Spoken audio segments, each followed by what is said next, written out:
जय Shri Krishna viewers, welcome to astro intelligence videos. दर्शकों, आप सबको मालूम होगा कि राहु का गोचर शतभिषा नक्षत्र में 23 नवंबर 2025 को यानी कि आज से 2 दिन पहले हो चुका है। और जैसे ही ये गोचर हुआ, एक थॉट प्रोसेस पूरे मीडिया में, स्पेशली ज्योतिष के रिलेटेड मीडिया में ट्रेंड करने लग गया कि क्या, जैसे कि आप सब जानते हैं कि हम आर्टिफिशियल इंटेलिजेंस में काफी आगे जा चुके हैं, कि क्या ये जो आर्टिफिशियल इंटेलिजेंस का क्षेत्र है इसमें इतनी प्रगति हो जाएगी कि जो हम इमेजिनेशन की चीजें सोचते थे कल्पना क्षेत्र में जाकर, जैसे कुछ हॉलीवुड की मूवीज जिसमें पर्टिकुलरली बात आती है, एक तो मूवी टर्मिनेटर और दूसरी एवेंजर्स के डॉक्टर स्ट्रेंज, जिसमें कहीं ना कहीं बौद्धिक क्षमता यानी इंटेलिजेंस का इतना ज्यादा विकास दिखाया गया कि हो सकता है कि ये इतना ज्यादा एडवांस हो जाए कि धीरे धीरे ये सेल्फ कंट्रोल में चला जाए, यानी कि टोटल कमांड्स उसके अपने क्षेत्र में चली जाएं और उसके बाद मैनकाइंड, ह्यूमन इंटेलिजेंस, उसका अस्तित्व कहीं ना कहीं खतरे में आएगा। एक कॉन्फ्लिक्ट पैदा हो जाएगा रोबोटिक मशीनों के अंदर। तो ये जो thought process, imagination versus real intelligence, ये थॉट प्रोसेस ट्रेंड करने लग गया। सोशल मीडिया में आप देखोगे कि इस सब्जेक्ट के ऊपर बहुत ज्यादा डिबेट्स चल रही हैं। अब दर्शकों, ये जो डिबेट्स चल रही हैं इसके पीछे कारण सिर्फ क्या है? कारण ये है क्योंकि हम राहु के समय में जी रहे हैं। राहु हमें हर तरीके से गवर्न कर रहा है, रूल कर रहा है। और जब राहु की एनर्जी इटसेल्फ शतभिषा नक्षत्र, जो कि राहु का रूल्ड नक्षत्र है, वहां चली जाएगी, तो वो पॉसिबिलिटीज और ज्यादा स्ट्रांग हो जाती हैं कि जब राहु के डोमेन यानी कि राहु के स्वामित्व की चीजें और ज्यादा स्ट्रांग यानी बलवती हो जाए। अब राहु का डोमिनेंस आप सब जानते हो, इलेक्ट्रिसिटी से लेकर, इलेक्ट्रॉनिक्स से लेकर कंप्यूटर, आईटी, ये पूरा डोमेन जो है ये राहु का डोमेन है। और जब राहु का एनर्जी इतनी ज्यादा स्ट्रांग हो जाए कि पूरे ब्रह्मांड में हम ये कह सकते हैं कि आने वाले कुछ टाइम राहु की ये एनर्जी बहुत ज्यादा स्ट्रांग होकर हम सबको प्रभावित करने वाली है। दर्शकों, आज की वीडियो में मैं आपको राहु के गोचर के बारे में तो ज्यादा नहीं बताऊंगा, वो हम अगले वीडियो में उसको कवर करने का प्रयास करेंगे। मगर आज की वीडियो में ये गोचर इतना इंपॉर्टेंस क्यों ले रहा है, हम उसको जानने का प्रयास करेंगे। और अगर राहु के गोचर को जानना है, और स्पेशली राहु का गोचर शतभिषा नक्षत्र में, तो शतभिषा नक्षत्र को समझना सबसे ज्यादा जरूरी होगा। क्योंकि जब तक हम राहु को नहीं समझ पाएंगे, शतभिषा नक्षत्र को नहीं समझ पाएंगे, शतभिषा नक्षत्र के स्वामियों को नहीं समझ पाएंगे, तब तक जो भी हम बात करेंगे वो इलॉजिकल या आधी अधूरी होगी, तर्क संगत तो बिल्कुल भी नहीं होगी, ज्ञान संगत भी नहीं होगी। आज की वीडियो में मैंने आपके लिए थोड़ा सा पीछे जाकर अपने धार्मिक ग्रंथों में थोड़ा सा अपने लेवल पर रिसर्च करने की कोशिश की, चीजें निकालने की कोशिश की, कि जिससे आपको भी लॉजिकली समझ में आ जाए कि भाई, अगर ये गोचर हो रहा है तो इस गोचर के पीछे जो थॉट प्रोसेस जा रहा है, क्यों लोग डरे हुए हैं, तो आपको वो समझ में आएगा कि ये डरना गलत नहीं है, ये डरना तो स्वाभाविक है, क्योंकि इसमें से कुछ चीजों के होने की पॉसिबिलिटी तो है। अब दर्शकों, आप क्लियर कट समझिए, शतभिषा नक्षत्र राहु का रूल्ड नक्षत्र है। राहु के नक्षत्र 3 हैं। सबसे पहले आर्द्रा नक्षत्र, आर्द्रा के बाद स्वाति, और स्वाति के बाद शतभिषा। अब शतभिषा नक्षत्र एक्वेरियस यानी कि कुंभ राशि में आता है। कुंभ राशि में आने की वजह से अगर हम स्वामित्व की बात करेंगे तो कुंभ राशि का स्वामित्व भी शनि और राहु दोनों के पास होता है। शनि इस राशि के को लॉर्ड है। अब शतभिषा नक्षत्र, जैसे कि उसके नाम से आप समझ सकते हो, 100, 100, शत, तो इसकी जो, अगर हम टोटल प्रभाव की बात करते हैं तो यह कहा जाता है कि ये 100 तारों का समूह है। 100 तारे यानी कि स्टार्स। स्टार्स का मतलब, जो हम जैसे बात करते हैं स्टार किसको मानते हैं, स्टार एक्चुअल में जैसे हमारी गैलेक्सी में एक ही स्टार है, दैट इज सन, सूर्य। सूर्य एक स्टार है। तो उसी तरह के जो अलग अलग तारे हमारे नक्षत्र मंडल में हैं, उस तरह के 100 तारों का समूह। अब आप समझ सकते हो कि ये कितनी बड़ी बात है। ये ग्रहों की बात नहीं, ये ग्रहों से भी और ज्यादा बड़ी प्रभाव वाली बात है। अब शतभिषा नक्षत्र राहु का है।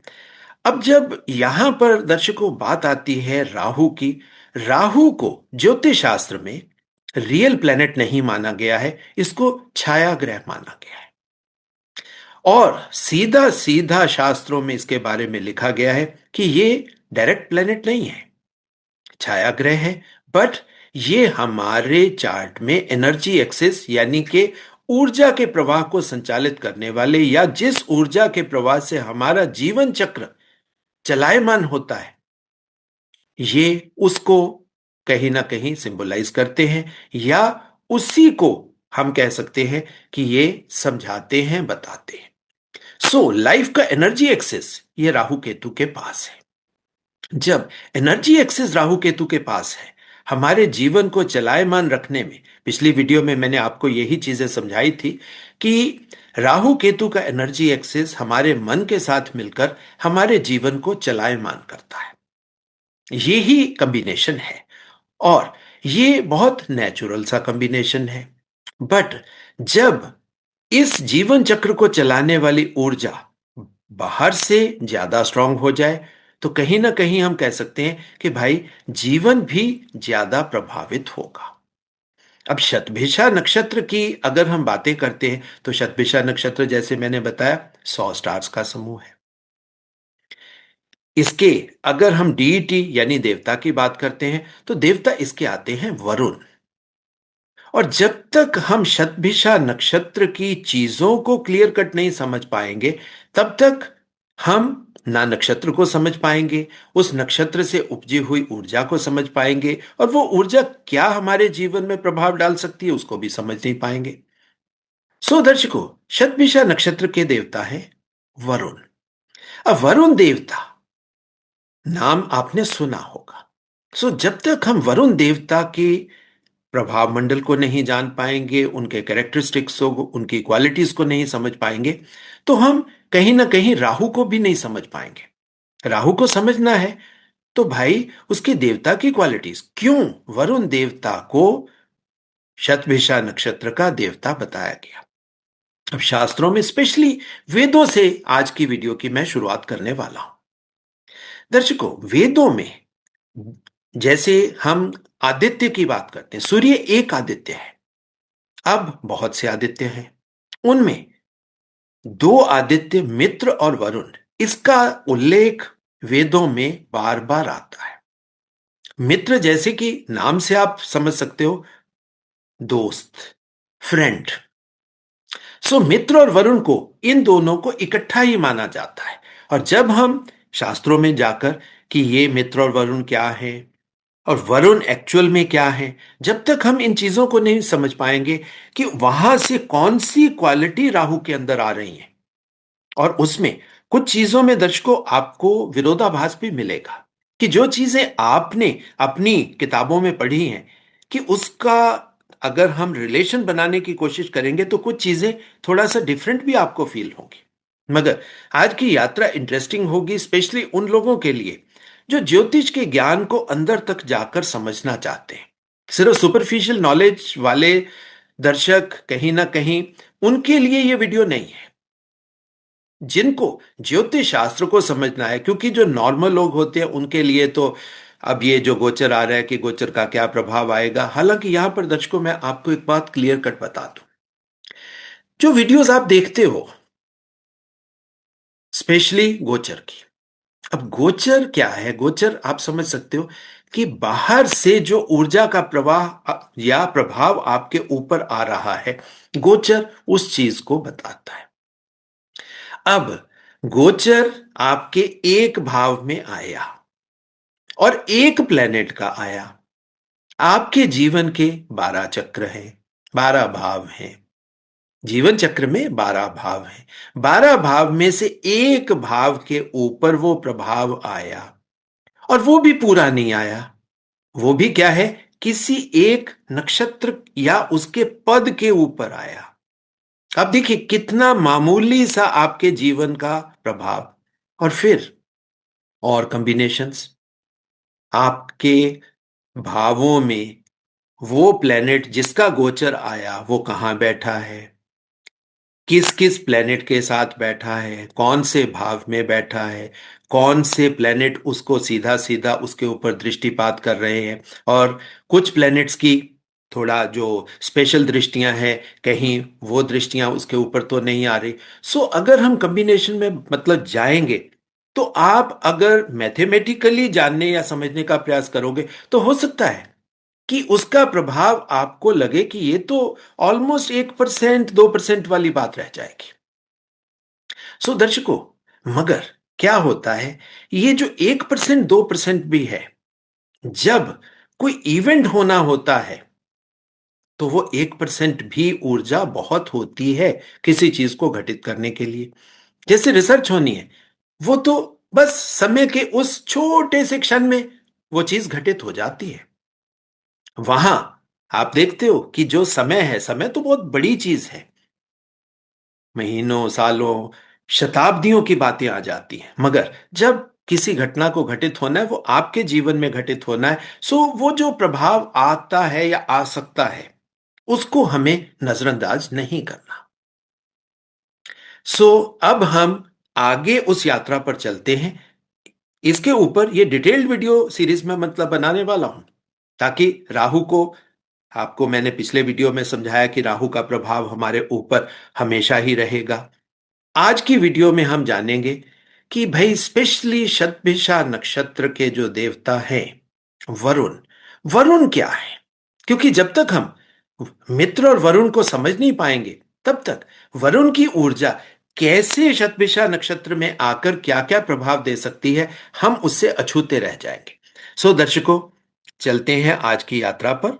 सो सबसे प्राचीन हिंदू ग्रंथ, धर्म ग्रंथ स्पेशली, और वो हमेशा से वेद ही होते हैं। और जब ये होते ही वेद हैं, तो अब आपके लिए ये मैंने ग्रंथों में से ही निकाला है।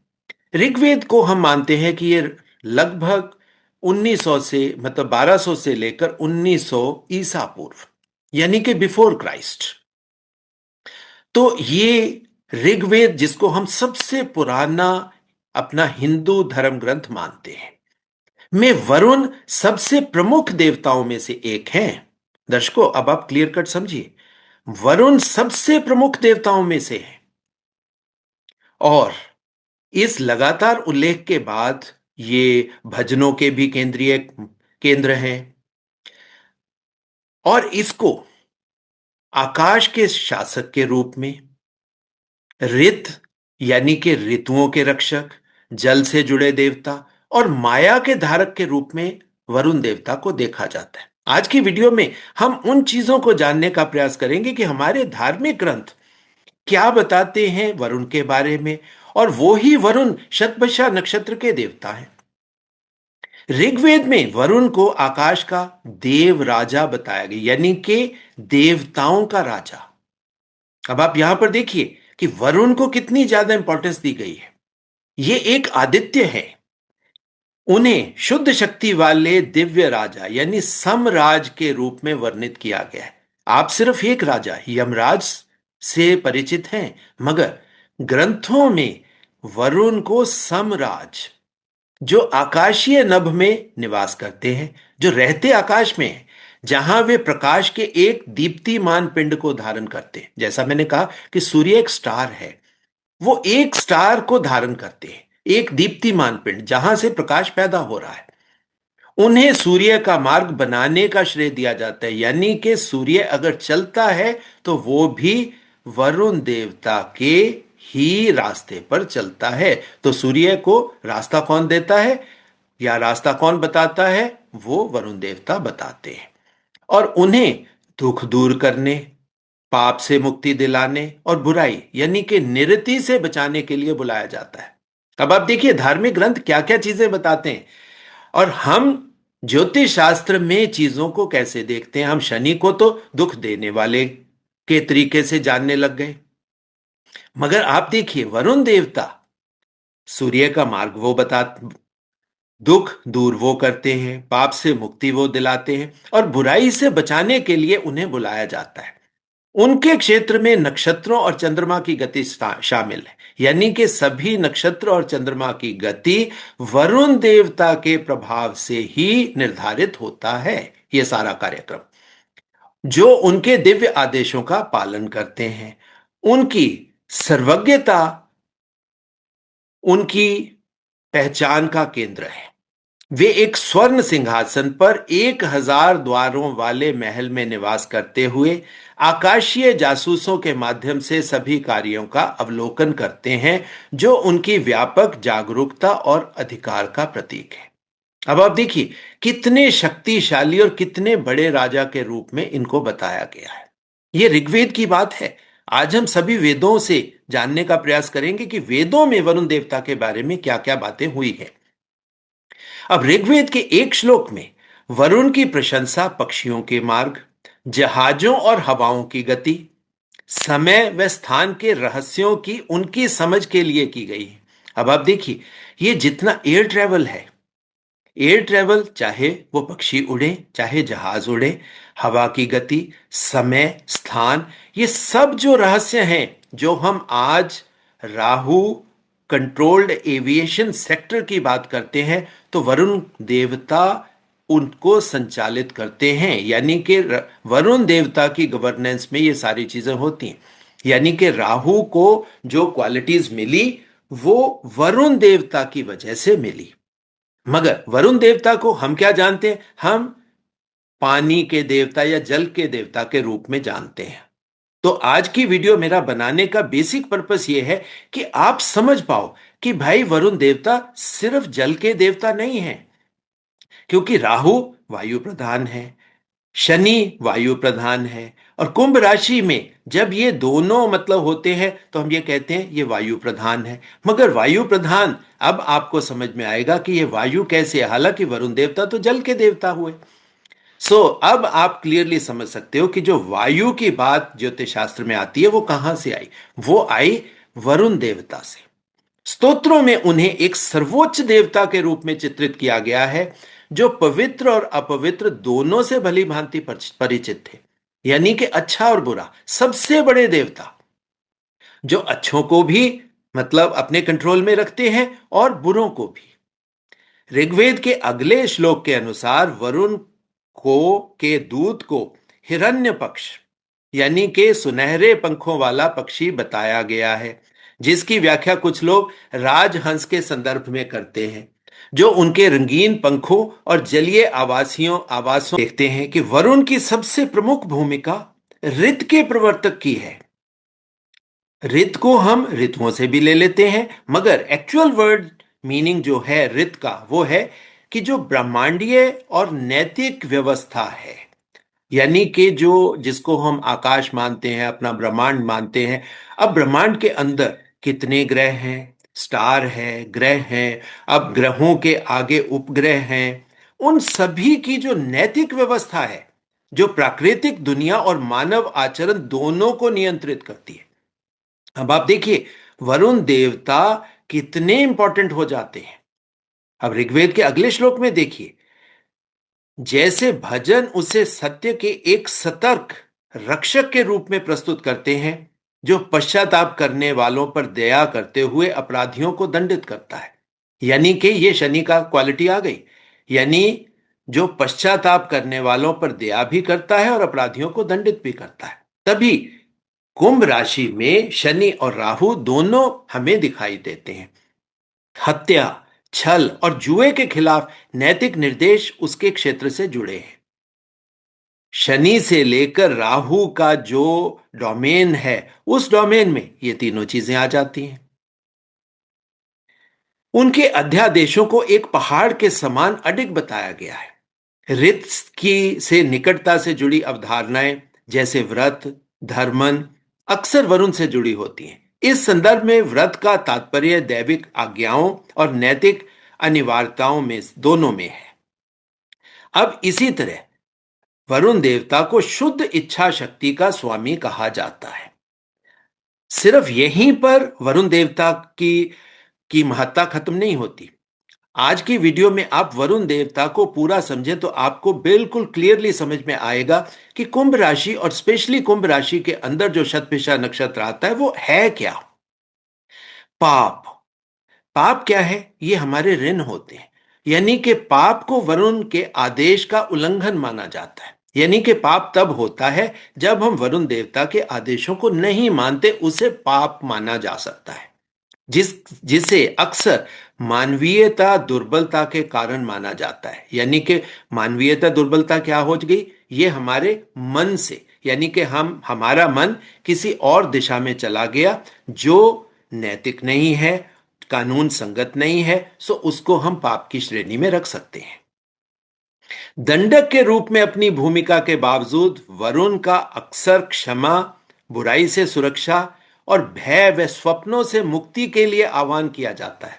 अब आप देखिए, ये भी क्योंकि जो सबकॉन्शियस वर्ल्ड की चीजें हैं जैसे स्वप्न, डर, भय, फियर साइकोसिस, बुराई से सुरक्षा, हम देखते हैं कि शनि और राहु को तो हमने आज के ज्योतिष शास्त्र में कितने बुरे शब्दों से ढक दिया है। मगर वरुण जो है वो तो भाई, उनको तो बुलाया जाता है कि भाई भय से मुक्ति चाहिए तो वरुण देवता के पास जाओ, स्वप्नों से मुक्ति चाहिए तो वरुण देवता के पास जाओ, क्षमा चाहिए तो वरुण देवता के पास जाओ, बुराई से सुरक्षा चाहिए तो वरुण देवता के पास जाओ। उन्हें एक न्यायाधीश और चिकित्सक दोनों के रूप में वर्णित किया जाता है, और जो पाप को दंडित करने के लिए हथियारों के साथ साथ हजार उपचार भी करते हैं। अब आप देखो, न्यायाधीश भी हैं और चिकित्सक भी, तभी शतभिषा नक्षत्र को 100 तरह की मेडिकल चिकित्सा के साथ भी जोड़ा जाता है कि 100 तरीके से आपकी बीमारियों को ठीक किया जा सकता है। तो आप देखिए कि जो राहु और स्पेशली शतभिषा की क्वालिटीज हैं, ये किस तरह वरुण देवता से आई हुई हैं। वरुण का जल से संबंध ब्रह्मांड संबंधी और प्रेतात्मक दोनों है। वे अपाह के अधिपति हैं। अपाह, अपाह पानी को जब हम संस्कृत में देखते हैं तो कुछ लोग इसको अपाह से संबोधित करते हैं और कुछ लोग इसको अपास भी बोल देते हैं। वे अपाह के अधिपति हैं जो सृष्टि के मूलाधार का प्रतिनिधित्व करने वाला आदि जल है। ऋग्वेद जैसे स्तोत्र इन जल को दिव्य और पवित्र करने वाला बताते हैं। अब आप देखिए, जो कुंभ में जो अमृत की बात आती है, ये वो बात आती है कि इस जल को दिव्य और पवित्र कैसे बताया गया है। अब आप देखिए कि वरुण देवता को कितना ज्यादा, आगे भी आप देख लीजिए, वरुण को स्वयं असुर भी बोला गया, प्रकृति भी बोला गया, क्योंकि प्रकृति का प्रतिनिधित्व ये ही करते हैं। इनको स्वयं असुर भी कहा गया, जिसका अर्थ है माया का स्वामी या ऐसी महत्वपूर्ण शक्ति। तो राहु को हम मायापति भी मानते हैं, यानी जितना माया का खेल है, माया का डोमेन है, वो राहु के पास है। और राहु सबसे महत्वपूर्ण शक्ति है। क्यों? क्योंकि वरुण देवता सभी देवों के राजा हैं। वरुण द्वारा माया, उनकी दिव्य रचनात्मक शक्ति का प्रयोग ऋग्वेद के एक आवर्ती विषय है। अब आप देखिए, ऋग्वेद में सबसे ज्यादा जिन देवों की पूजा के बारे में बोला गया, वरुण देव उनमें से एक हैं, और सबसे बड़े इसलिए क्योंकि इनको राजा बोला गया। हालांकि बाद में ये स्थान इंद्र को दे दिया गया है, वो शास्त्रों में ये ट्रांजिशन हमें दिखाई भी देती है। मगर ब्रह्मांड को आकार देने, रित को लागू करने की उनकी क्षमता का उल्लेख भी आता है। यानी कि पूरे ब्रह्मांड को यही नियमित करते हैं, आकार देते हैं, यही उनको चलाते हैं, यही ऋतुओं को लागू करते हैं, यही न्यायाधीश हैं, यही पाप के लिए किसी को दंडित करते हैं, यही माया का माध्यम है। अब आप देखिए ये सारी क्वालिटीज अब आप देख सकते हो कि राहु के अंदर कहां से आई, ये वरुण देवता से आई।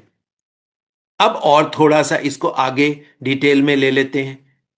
ऋग्वेद में प्रमुखता के कारण मित्र और वरुण यौगिक में, यानी कि दोनों इकट्ठे, मित्र और वरुण, ये दो भाई के रूप में इनको हमारे वेदों के अंदर इनको संबोधित किया गया है, क्योंकि दोनों आदित्य हैं, दोनों भाई हैं।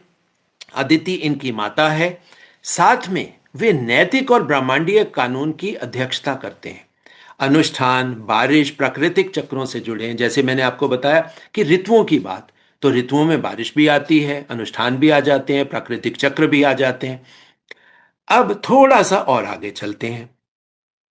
बाद में जो बात आती है कि इंद्र ने मतलब इनको हरा दिया था, वो हम बाद में डिस्कस करेंगे उस चीज को।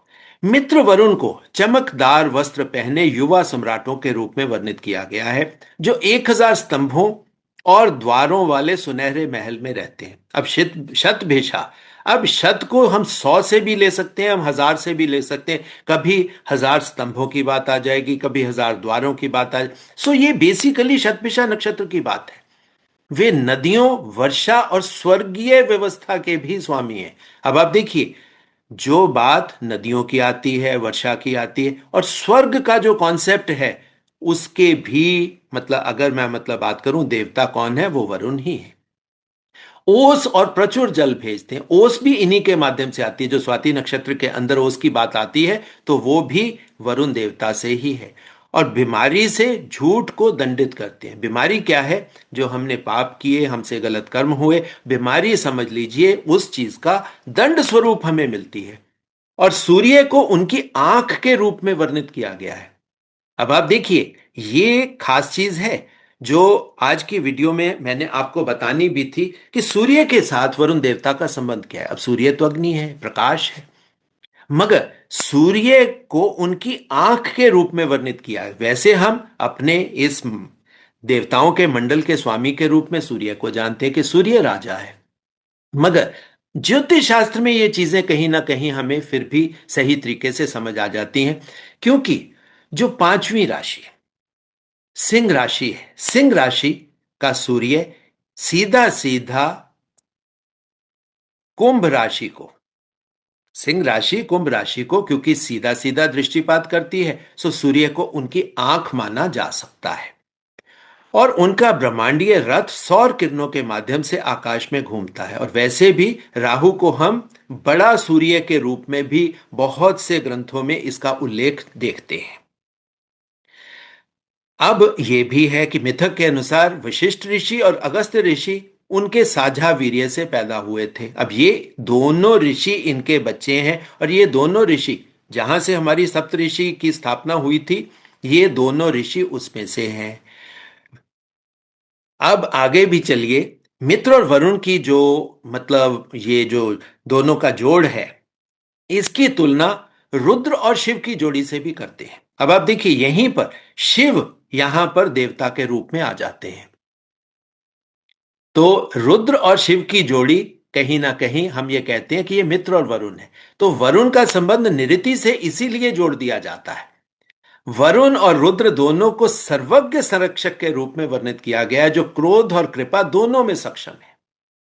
सो यहां पर ये रुद्र की एनर्जी, क्योंकि राहु की एनर्जी को, और शिव की एनर्जी को, क्योंकि हम लोग राहु को रुद्र के साथ भी ले लेते हैं, सो आप समझ सकते हो कि रुद्र का उल्लेख कहां से आता है। उसके बाद यजुर्वेद में क्या कहा गया है वो भी देख लेते हैं।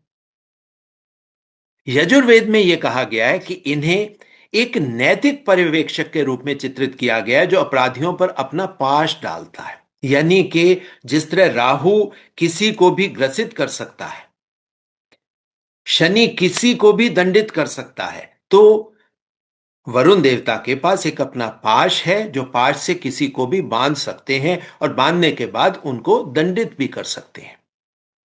अब इसी तरह कई संहिताओं में 1 लाख उपचारों के देवता, चिकित्सकों के संरक्षक देवता, यानी उनको भी वरुण देवता के ही सानिध्य में बताया गया है।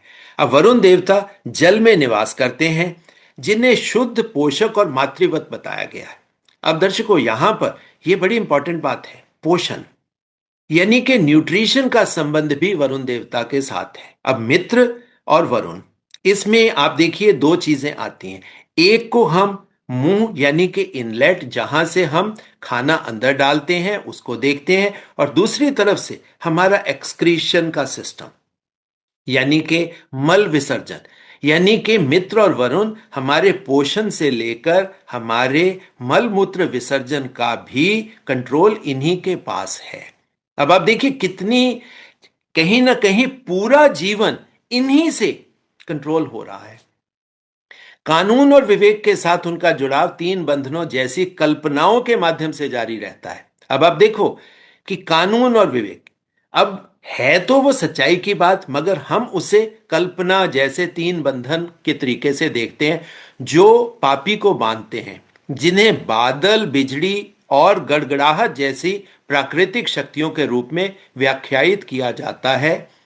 अब बादल, बिजली और थंडर, अब इसी वजह से मैंने वीडियो की शुरुआत में क्या वर्ड यूज किया था कि डॉक्टर स्ट्रेंज और दूसरा टर्मिनेटर। अब डॉक्टर स्ट्रेंज वाली मूवी में, जो एवेंजर्स मूवी में है, जो वो अलग अलग तरह के उनके जो फाइटर्स हैं, उनमें सबसे बड़े फाइटर के रूप में हम थॉर को देखते हैं। अब थॉर के पास क्या है? वो बिजली, वो थंडर, उसको हम सबसे बड़े, सबसे स्ट्रॉन्गेस्ट एवेंजर के रूप में जानते हैं। अब आप देखिए कि राहु को वो ही खिताब वरुण देवता के माध्यम से आया हुआ है। तो ये जो कल्पनाएं हॉलीवुड वाले कर रहे हैं, ये ऐसे ही नहीं कर रहे। कहीं ना कहीं उनके पास हमारे इन दर्शन शास्त्र, स्पेशली वेदों की ये बातें वहां तक पहुंची हुई हैं, वहां से ही वो उन कल्पनाओं को जन्म दे रहे हैं। अब आप सीधा सीधा समझ सकते हो कि कल्पना का क्षेत्र भी राहु के डोमेन में आता है, वो वरुण देवता से ही आ रहा है।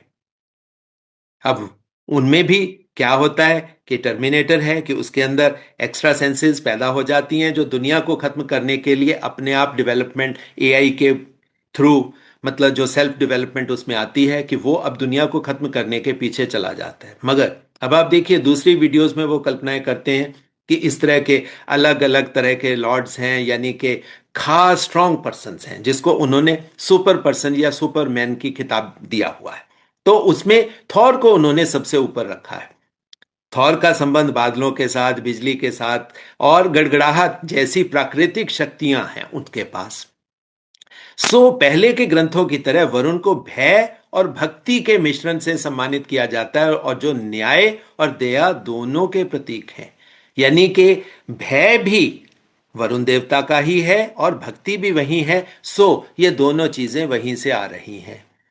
अब आप आगे देखिए, बहुत इंपॉर्टेंट चीज, यजुर्वेद में कहा गया वास्तव में वरुण ही विष्णु है और विष्णु ही वरुण है। यानी कि वरुण देवता को विष्णु, जिनको हम संचालक के रूप में, जीवन का संचालन विष्णु भगवान के पास है, वरुण ही विष्णु है या विष्णु ही वरुण है। इसीलिए इन देवताओं को शुभ अर्पण करना चाहिए।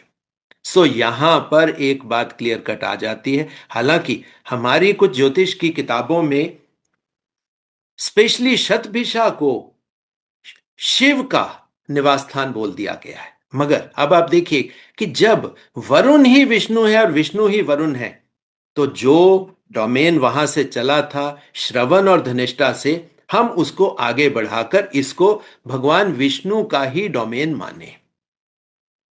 और इसी तरीके से वरुण को, क्योंकि अब उसकी डायरेक्शन की बात करते हैं, तो वरुण को पश्चिम से जोड़ा जाता है, यानी कि वेस्ट के साथ। वेस्ट, अब आप देखिए सूर्य ईस्ट, शनि को हम अंधकार के साथ लेते हैं और राहु को वेस्ट के साथ, मगर आजकल राहु को हम साउथ वेस्ट के साथ भी ले लेते हैं। तो ये जो दिशाओं का ज्ञान, नक्षत्रों का ज्ञान, आप देखिए वेदों से किस तरह आ रहा है। ये जो कहना कि ज्योतिष वैदिक सब्जेक्ट नहीं है, तो मैं इसको नहीं मानता। ज्योतिष वैदिक सब्जेक्ट ही है वेदों में, इसके बारे में हालांकि वो हम मान सकते हैं कि आज का ज्योतिष जो है उसका रूप काफी हद तक बदल चुका है। अब आ जाते हैं अगले वेद। सामवेद में बोला गया कि इसकी कोई बहुत ज्यादा व्याख्या नहीं है, कोई मूल श्लोक नहीं है, मगर अथर्ववेद में फिर वही बातों को दोहराया गया है कि वरुण देवता आपह, आपह का रंग स्वर्णिम है, शुद्ध है, पवित्र है। वो भौतिक पदार्थों के रूप में, सृष्टि के गर्भ के रूप में भी काम करते हैं। सो जितना माइनिंग का काम, जितने हम नोबल मेटल्स की बात करते हैं, तो वो भी शनि और राहु के डोमेन की ही बात आ जाती है, जिसे सविता और अग्नि जैसे देवताओं का जन्म होता है। ये जल बनने के सिद्धांत को मूर्त रूप देते हैं, क्योंकि जब तक जल नहीं बनेगा तब तक जीवन नहीं आएगा। सो जीवन के सबसे बड़े देवता के रूप में हम वरुण देवता को ही देखते हैं।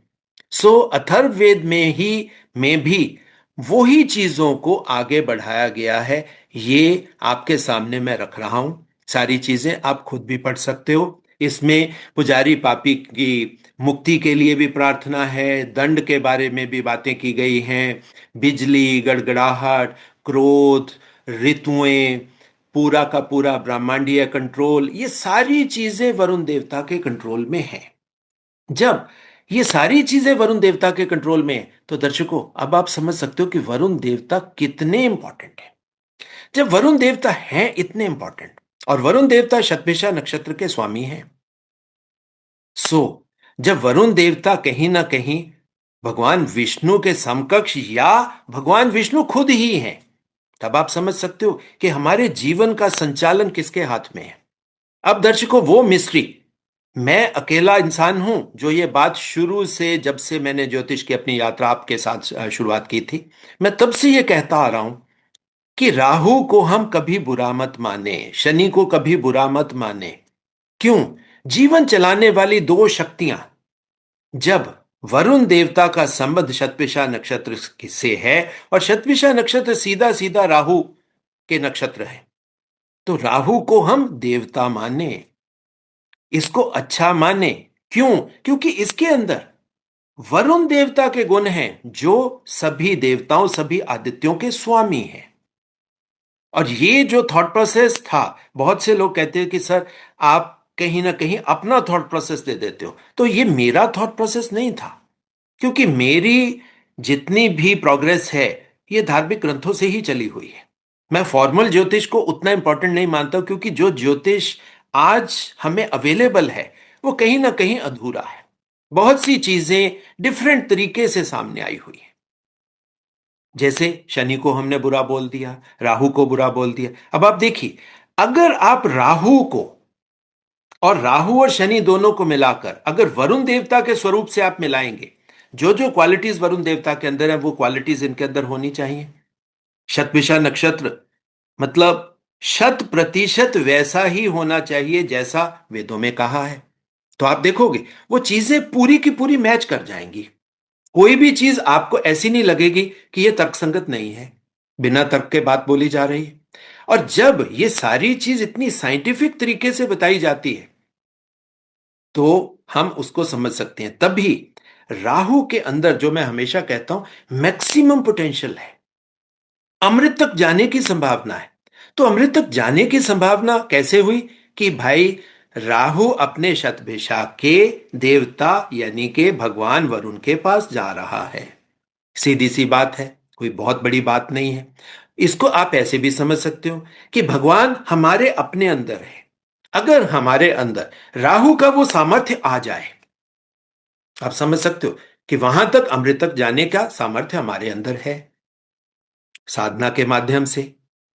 अब यहां पर, अब आपको मैं एक, आज जैसे होता है ना कि कोई टिप की बात आ जाती है, लोग कहते हैं कि कोई खास बात हो जाए आज की वीडियो में, तो वो खास बात दर्शकों अब आप देखिए, वरुण देवता आपके मुंह, आपकी जिह्वा और आपका विसर्जन का क्षेत्र, जिसमें मल मूत्र विसर्जन दोनों आ जाते हैं, यानी कि इनलेट और आउटलेट, इनको गवर्न करते हैं। और ये जीवन के लिए कितना इंपॉर्टेंट बात है।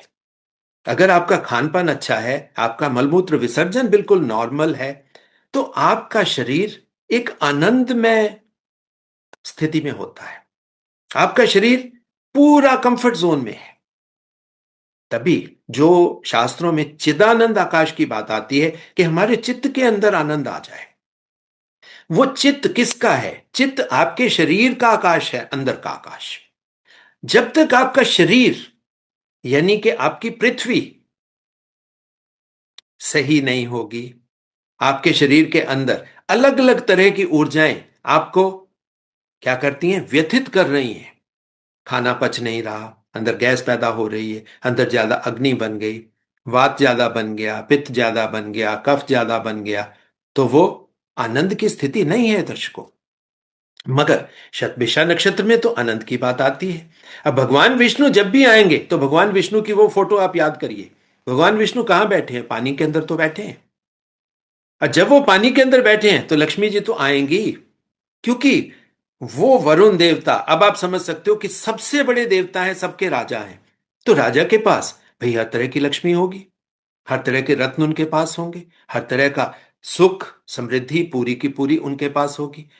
वरुण देवता का संबंध शास्त्रों में सुख के साथ भी लिया गया है। सो सुख के लिए दर्शकों, अब आप देखिए कुछ चीजें जो हमारे ज्योतिष शास्त्र के साथ मैच नहीं कर रही।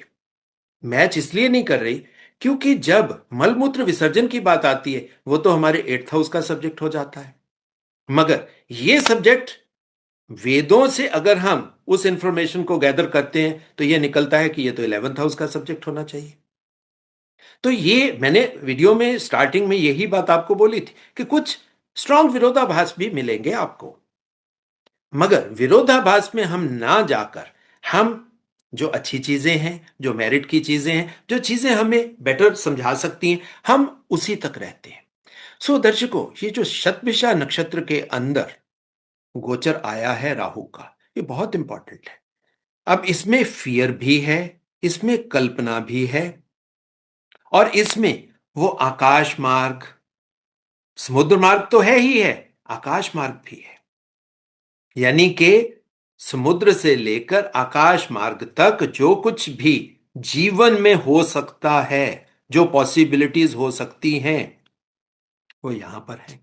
और जब वरुण देवता सबसे बड़े राजा हैं, भगवान विष्णु खुद हैं, सो भगवान विष्णु के प्रभाव में कोई भी काम किया जाएगा वो दुनिया के लिए तो बहुत बड़ा होगा।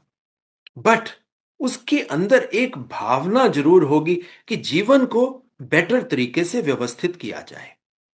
चाहे वो इंटरनेट में आप नई रिसर्चेस देखोगे, एआई को एजीआई तक जाते हुए देखोगे, इसी गोचर के अंदर आर्टिफिशियल इंटेलिजेंस यानी कि आपकी बौद्धिक क्षमता उन कल्पनाओं और उस नॉलेज को जो पीछे से जन्मों जन्मों से इकट्ठी की हुई है, वो सारी की सारी नॉलेज आगे बढ़कर आपकी बौद्धिक क्षमता को, अभी तो हम इंटेलिजेंस को आर्टिफिशियल इंटेलिजेंस में ले जा रहे हैं, मगर जब ये इंटेलिजेंस एजीआई यानी कि एडवांस्ड उसमें चली जाएगी, तो दर्शकों वो डर, वो कल्पना का डर जो उन हॉलीवुड मूवीज में दिखाया गया है कि भाई अगर आर्टिफिशियल इंटेलिजेंस वाले रोबोट का सिस्टम थोड़ा सा भी खराब हो जाए, वो जो कंट्रोल ह्यूमन इंटेलिजेंस के पास था वो कंट्रोल को नेगेट करके वो सेल्फ कंट्रोल में आ जाए। कल्पना है दर्शकों ये, मगर ये कल्पना पॉसिबल हो सकती है, कोई बहुत बड़ी बात नहीं है कि किसी दिन आर्टिफिशियल इंटेलिजेंस, क्योंकि चीजें आपके सामने आ रही हैं, बढ़ता जा रहा है वो दायरा, ह्यूमन डोमेन थोड़ा कम होता जा रहा है, आर्टिफिशियल इंटेलिजेंस बेटर तरीके से चीजों को आंसर कर रहा है। अब आप देखिए, एक रेडियोलॉजिस्ट उतनी बढ़िया तरीके से आपके एक्सरे, आपके स्कैन को रीड नहीं कर पाता जितना आर्टिफिशियल इंटेलिजेंस वाला रेडियोलॉजिस्ट उसको डिजीज के बारे में बेटर डायग्नोसिस दे रहा है। सो दर्शकों, वो डर ऐसे नहीं है कि बिल्कुल ही इलॉजिकल है, बिना तर्क के है, नहीं, तर्क है। अगली वीडियो में मैं बताने का आपको प्रयास करूंगा कि शतभिषा नक्षत्र में जो राहु का गोचर आया है, ये हमारे जीवन को किस तरह प्रभावित कर सकता है। पॉइंट वाइज पॉइंट हम डिस्कस करेंगे तब। तब आपको मालूम पड़ेगा कि ये गोचर किस तरह के प्रभाव बना सकते हैं हमारे जीवन के ऊपर। सो दर्शकों, ये था आज की वीडियो में आपको बताने का कि धार्मिक ग्रंथ हमारे ज्योतिष शास्त्र के उन सिंबल्स के बारे में क्या बताते हैं। क्या ये जो सिंबल्स हमें दिए गए हैं, ये सिर्फ फालतू हवा हवाई बातें हैं, कल्पना का क्षेत्र है? सिर्फ नहीं, ये 100% ऑथेंटिक बात है, क्योंकि ये कोई आज की बात नहीं है। आपके सामने बात आई थी कि कितना बिफोर क्राइस्ट, कितने साल, 2000 साल बिफोर क्राइस्ट, ये तब से चली आ रही है बातें।